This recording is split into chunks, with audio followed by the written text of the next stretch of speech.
Excellent. Thank Very you. good.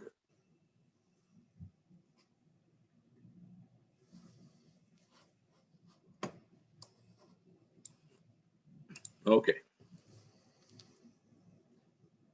I'm Drew Schlossberg, and I am host of Advancing Industries, the Science of Green Sanitizing. We are thrilled to have with us Fawad Nassar. He is the COO of Delrado Financial Corporation. How you doing, Fawad? Doing well. Thank you for having me, Drew. Oh, absolutely, our pleasure. First and foremost, I trust your holidays were safe and healthy with you and your family and your colleagues. It was different, but it was good to stay home with the family. Yeah, no, Definitely needed it, and look forward to the new year. Yeah, absolutely. Wild times we have been on for sure on this. Talk a little bit about your financial corporation and what Gland Health is all about. Sure. So Gland Health is a brand under the parent company, Delrado Financial Corporation. Delrado Financial is a publicly traded company. We trade out of the OTC market, QB. The company has been around since 1982. They went public in 1984. Has gone through some different personalities in terms of business models over the years, but about in 2017, and I joined in 2018, the organization started to focus on products and services within science, engineering, and technology. Delrado Financial has three main subsidiaries. One is Delrado Precision, which mainly focuses on manufacturing and engineering. We make very low carbon, high efficiency heating and cooling equipment, which obviously is a huge priority nowadays with the environment. We have Delrado Health, which is where the Gland Health brand ties into. We also have we have a cervical cancer screening product under Delrado Health, and we continue to expand that subsidiary with other products and services to make an impact within in people's lives and within the healthcare industry. And then finally, our last division, Delrado Technology, does all of the IT services, development, ERP implementations, website development, software development, data science. So it fits in really well with everything that's going on now across the board.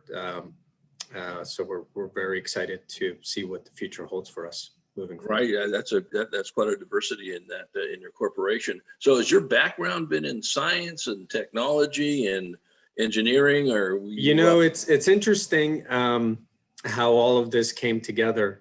I sometimes joke with my boss, Brian Bonner, who's the CEO and the creator of Delrado, and I said, "You did this on purpose," because he knows what to look for, and I think is a great visionary.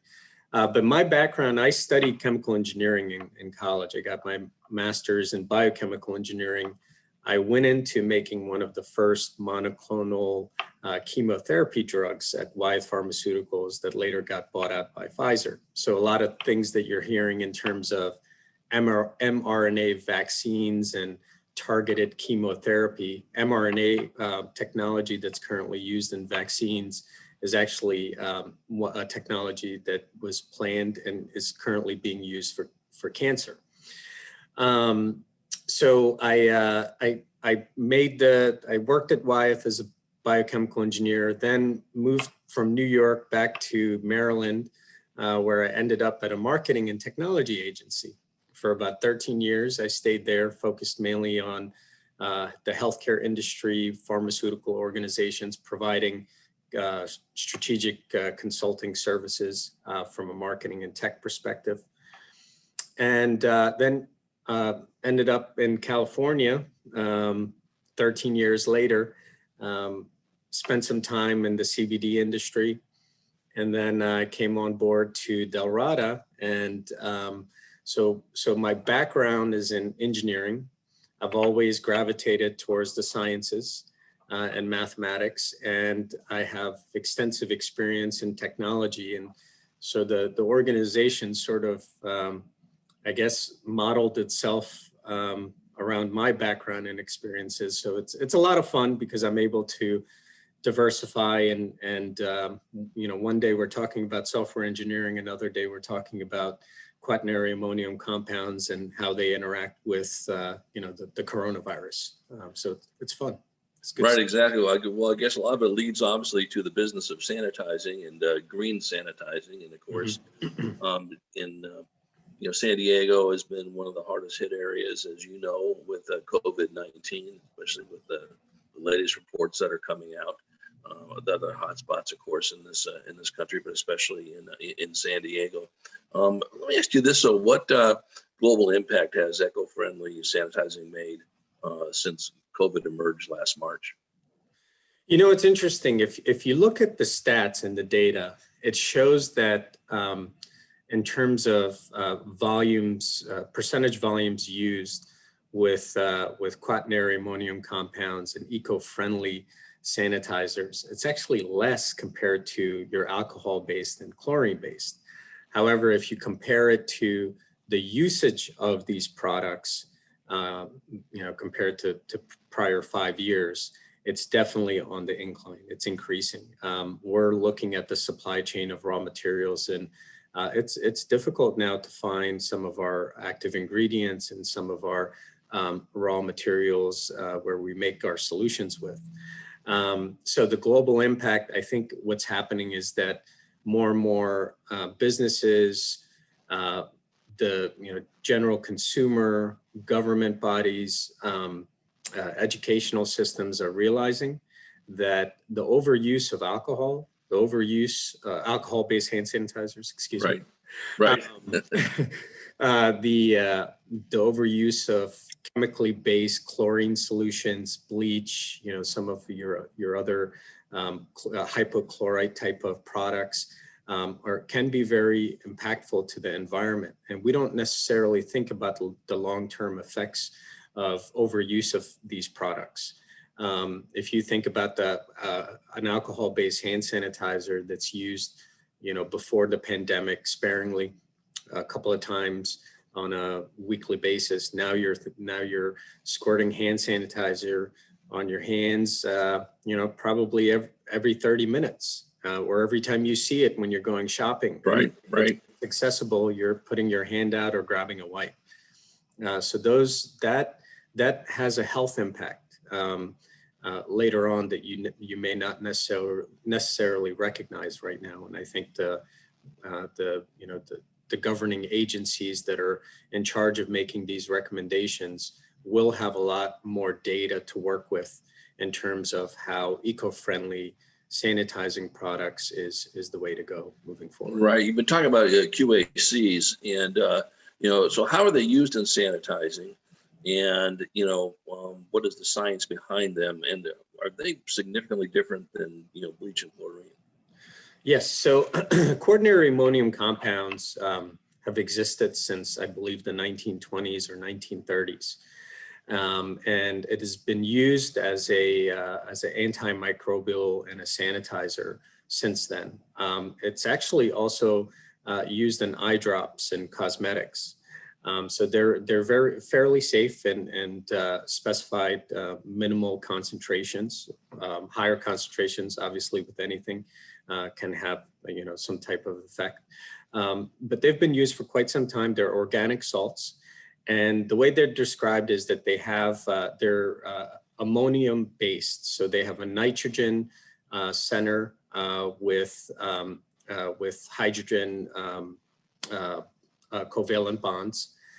And the way quaternary ammonium compounds work from a mechanism of action is that they're heavily positively charged. And your typical microbe, whether it's a virus or a bacteria or a spore, is normally negatively charged. And what happens is you have a two-way type of mechanism of action. One is there's a natural attraction with the negatively charged bacteria or virus, in this case, virus. And that attraction creates a disruption in terms of the electrical nature of the virus's cell membrane, and it disrupts it and lyses, essentially creates a destruction of the cell membrane for the virus. The other way is that this product, or QACs, what they do is they also penetrate the cell membrane. So they create sort of spikes in the form of, what you would see when there's a big, ice storm, or for example, it pierces through the cell membrane. So it kills both an electrical mode and a mechanical mode. Right. We are chatting with Fawad Nassar. He is the COO of Delrada. I'm Drew Schlossberg, the host of today's interview. You talked about earlier about, the alcohol that is in hand sanitizer is getting a lot of attention these days, of course. And is the FDA jumped in on this, or they put a big footprint on it, or they're not quite there yet? Well, it's very interesting. So, in 2019, April 2019, the FDA issued their recommendations on what active ingredients can be used in hand rubs, hand sanitizers, and they only approved 3 raw materials, active ingredients. One is isopropyl alcohol, the other is ethanol, the other is benzalkonium chloride. So they've said if you have those 3 active ingredients, you can market your product as a hand sanitizer. And then the pandemic hit. The CDC started off with the recommendation that if soap and water are not available, use alcohol-based hand sanitizers that has at least 60%. Around April, May timeframe, that recommendation increased to 70%. And then it increased to roughly 85% with a mixture of isopropyl and ethanol. They mentioned that BZK, they do not have enough data. Digging into it, the CDC based their recommendation off of a 1998 research study, which analyzed all different types of active ingredients such as alcohol, ethanol, isopropyl alcohol, and BZK. The study did not have a consistent protocol using BZK as an antimicrobial, and that is what the CDC based their recent recommendations on. However, if you look back in 2017, the CDC actually put out a study and a report that mentioned the toxic nature of and the safety risk to kids using alcohol-based hand sanitizers. So I'm not, I don't have an opinion, a political opinion. Right. I think we're all trying to do what we can. Obviously, the CDC has been instrumental, along with the FDA, the EPA, to make sure we're staying safe, and they're doing things to protect the public, not just from the coronavirus, but from toxicity and risk. We're all moving very fast. I believe that there's not enough data that's submitted to these government bodies by manufacturers that make BZK. Your typical alcohol-based hand sanitizers, if I ask you for a few companies, you'll probably say Purell, Germex. Those folks have been around for quite some time. They're very successful, and they have the data to be able to share with these organizations. And a lot of the decisions that the CDC and other organizations make is influenced by the data that they receive, the evidence. But now we're starting to see a larger trend in terms of the research being done on quaternary ammonium compounds. We actually tested our products, both a hand sanitizer and a surface product, on a coronavirus surrogate, which is called coronavirus 229E, which is an approved surrogate of the current coronavirus by the EPA and Health Canada. And both of our products, specifically the hand sanitizer, came back at as effective as alcohol-based hand sanitizers. Interesting. What type of myths are out there about eco-friendly sanitizers that you'd like to dispel, or are there myths out there? There is. I think it's really just the mindset of the consumer. When you use alcohol-based hand sanitizers, you have that smell that you're used to. It sort of gets ingrained in your expectations, and and you want that pungent smell. You need that feeling to think that this is what actually is going to keep my hand safe. But if you really think about it, if you look at the science and the physical properties of a BZK type product versus a alcohol-based product, alcohol is volatile, which means it evaporates as soon as it gets in the air or it's rubbed onto your hands. The CDC and other organizations recommend that you rub your hands for at least 30 seconds when you apply alcohol-based hand sanitizers. I don't know of many people that put the alcohol on their hands and rub it for 30 seconds. Long time. The product actually lasts for 30 seconds for you to be able to continue rubbing the liquid onto your hands. It dries out. Once it dries out, some of it gets absorbed into your bloodstream, where studies have shown the blood alcohol concentration levels increase with persistent use of alcohol-based hand sanitizers. And the rest is just evaporated. So now your hands are exposed again. If you go touch a doorknob, any type of surface, you're now potentially contaminating your hands with a harmful microbe. With BZK, the difference is that, and what I don't think the general consumer understands, and it's our responsibility to make sure we educate them appropriately, is that it has the persistence. It's a surfactant by nature, which means that once you rub it onto your hands, it stays on your hands for longer periods of time. And in that situation, if you touch a doorknob and that doorknob is contaminated with a microbe, now you're actually killing the microbe on your hands because the product has persisted and lasted and it did not evaporate. Right. That's, yeah, interesting. You talk about that entire BZK and all these other things. How is that different? You've got an EPA product on your website, okay? Yes. How is that different than the ones we've been talking about? Well, the difference is that the EPA product went through the application process. And essentially a lot of different businesses and industries, specifically government, healthcare, that you need to have the EPA stamp of approval to be able to use the product. And EPA governs any surface product, any product that's used in the environment. So if you're spraying, if you're wiping surfaces, if you're using something for mold and mildew, that essentially is regulated by the EPA. Our other products that we're classifying as cleaners and deodorizers use the same exact ingredients. However, they have not gone through the EPA application process. But all of our hand sanitizers are FDA registered. The FDA does not allow you to market any hand sanitizer without your label being approved and registered with them. Right. We were chatting with Fawad Assar. He is the COO of Delrado Financial Corporation. I'm Drew Schlossberg, your host today. So Glen Health, obviously, first and foremost, want to help businesses restore normalcy. Also, they want to be healthy and all that business. So what is in store in 2021? I mean, obviously, we've been turned upside down in 2020. What does it look like for Glen Health moving forward this year?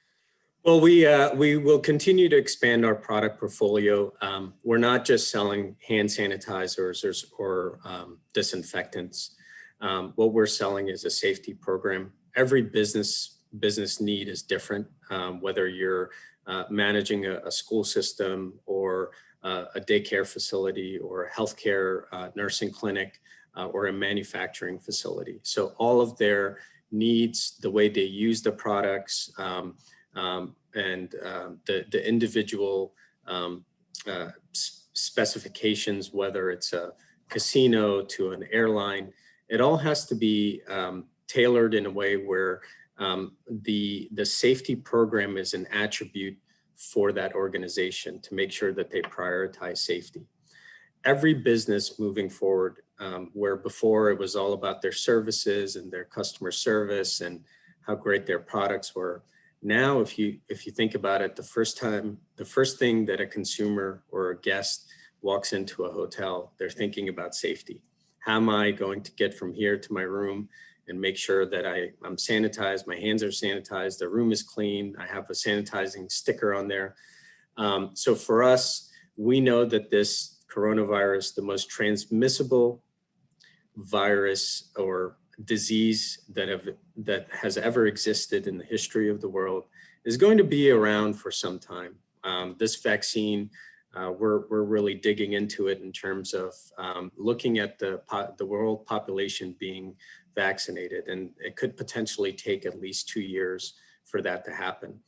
And then you still will have continuous issues with this disease, because we don't necessarily know how long these vaccines will last or how long the immune system lasts. So the best way to do it is to make sure that you're minimizing cross-contamination. And what we're looking at is obviously expanding our current product line, adding different types of packaging, both for the end consumer and all different types of businesses. We're bringing on a pet line that will have sanitizing solutions.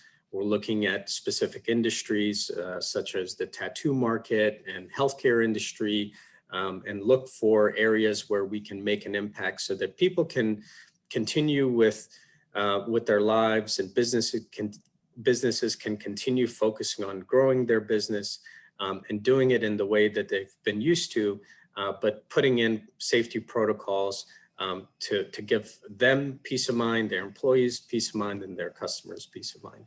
Not so well stated over here. You got a lot on the table, all very positive, pointing in the right direction, and most importantly, that make 2021 a much safer place for all of us. So we thank you, Fawad, and your colleagues on that. How do people reach you? You can reach me at F Nassar, F as in Frank, last name is Nisar at Dalrada, that's DALRADA.com. I'm always checking email. It's always there in front of me, as it is probably for everyone else. And I look forward to any inquiries or feedback.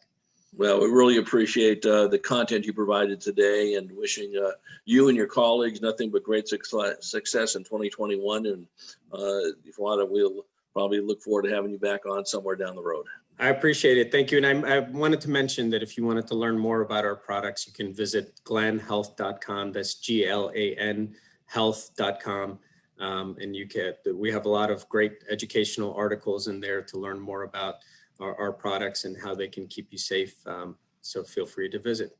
Very, very good. Well, thank you very much, Fawad Nassar, Thank you, the Drew. CEO of Dalrada Financial Corporation. I'm your host, Drew Schlossberg, and you've been listening to Advancing Industries, the Science of Green Sanitizing. Thank you so much. Thank you, Drew. Have a great day.